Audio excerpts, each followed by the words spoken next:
Hey, it's Rob Alvarenga, also known as ScreenWriter Rob, from Movie Talk Podcast with Joe Jersey JZ Zapata and Dave DC Kalari. Welcome to the Writer's Room, where we get to talk about tidbits, concepts, and ideas on screenwriting. Today, we're going to talk about how introducing characters into your story can set the tone for the entire screenplay. And let's just get into it. Today, I got three examples for you, three different ways how main characters or characters, crucial, important characters, are introduced to a story, and how without their introductions done right, the success of the screenplay really becomes in doubt. And I'll show you what I mean. First off, we have 1999's Fight Club, starring Edward Norton and Brad Pitt. Sometimes how you introduce the characters in the screenplay gets tweaked a little bit for cinematic purposes. And in a movie like Fight Club that has such a twist ending, it kind of makes sense. Now, technically, when you're writing your screenplay, the first character that you introduce in the story is who the story is about. As we see in the scene that you just saw from the movie, Jack, and rightfully so, he's the first person we see. In the script, that's not the case. Tyler is the first person we actually are introduced to. Not by much, but still the first person. Introduction should be short and to the point, but should be laced with action.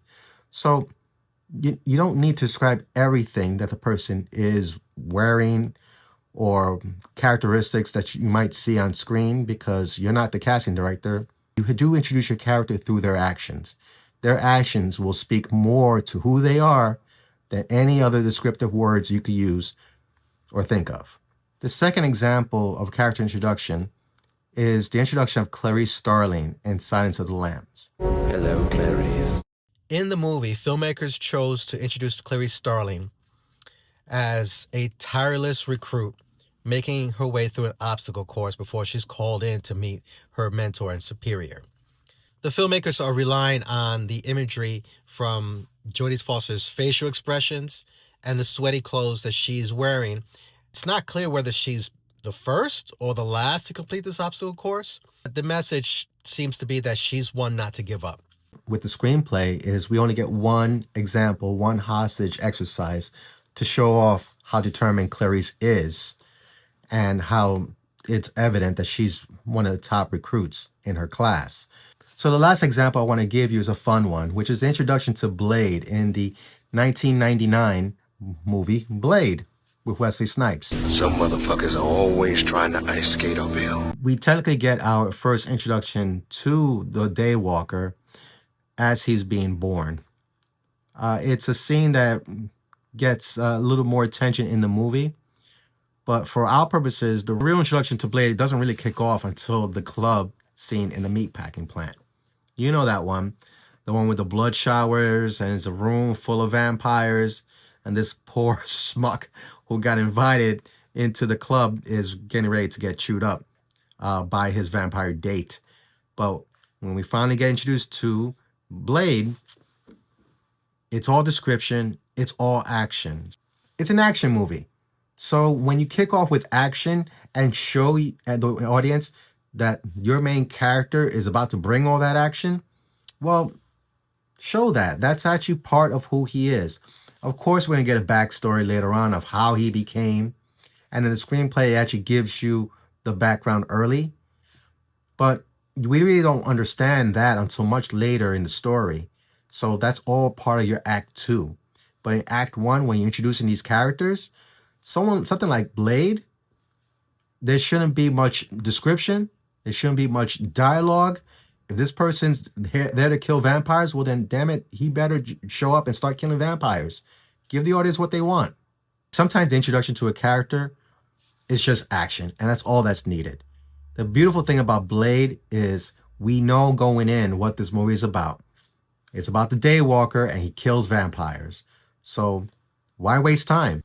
Again, the point I want to make is introducing your characters is incredibly important, because in their presentation to the audience, you really truly set the tone for your entire screenplay.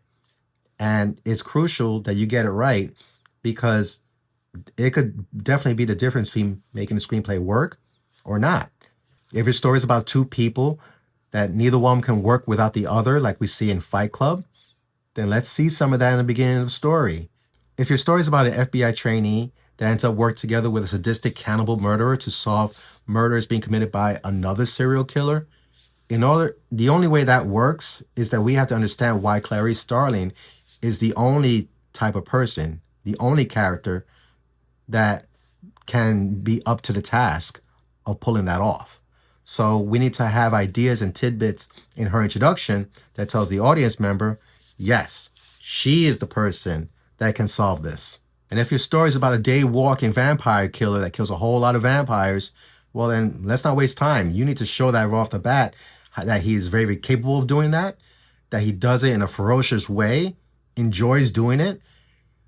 And those characteristics is what's going to bring him into conflict with something much more challenging, much more bigger, much more scarier than anything he's ever faced up to that point. All these examples of character introductions, you need to show the audience only this person can be the person to make this story work. Again, these are all ideas and concepts that I want to bring up and share to engage writers and just get us all thinking. This is a community. This is why we have the writers' room.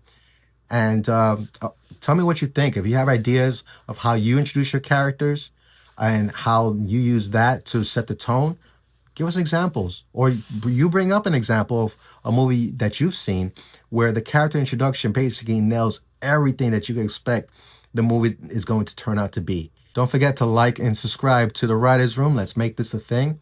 And also, if you just go over to the Movie Talk podcast with me, Joe, and Dave, where we talk all things movies and trailers, click on the link in the bio and give us a subscribe there as well.